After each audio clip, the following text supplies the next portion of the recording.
உயிர்த்த ஞாயிறு தாக்குதல் சம்பவம் தொடர்பில் கைது செய்யப்பட்ட அரச புலனாய்வு பிரிவின் முன்னாள் பணிப்பாளர் மேஜர் ஜெனரல் சுரேஷ் சாலே 3 முக்கிய குற்றச்சாட்டுகளை எதிர்கொள்கிறார். கோட்டை நீதிவான் நீதிமன்றத்தில் குற்ற புலனாய்வு பிரிவினர் நேற்று மேற்படி தகவலை வெளியிட்டனர். இது தொடர்பில் 25 பக்க அறிக்கை நீதிமன்றத்தில் சமர்ப்பிக்கப்பட்டுள்ளது.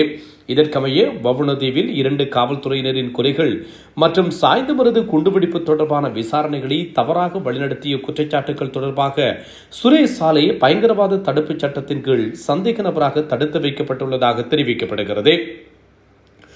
உயிர்த்த ஞாயிறு தாக்குதல்களுக்கு முன்னர் கடுவாப்பட்டிய தேவாலயத்தை இஸ்லாமிய தீவிரவாதிகளுக்கு அடையாளம் காட்ட ஒரு புலனாய்வு தகவல் வழங்குபவரை பயன்படுத்தியதாகவும் சுரேஷ் சாலை மீது குற்றம் சாட்டப்பட்டுள்ளது.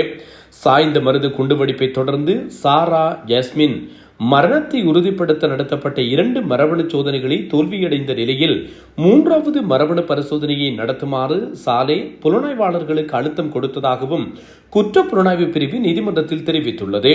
இந்த குற்றச்சாட்டுகள் சாலேயின் சட்டத்தரணி நிராகரித்தார். ஈஸ்டர் தாக்குதல்கள் நடந்த நேரத்தில் அவர் இலங்கையில் இருக்கவில்லை என்றும் மலேசியாவில் இருந்தார் என்றும் நீதிமன்றத்தில் தெரிவித்தார்.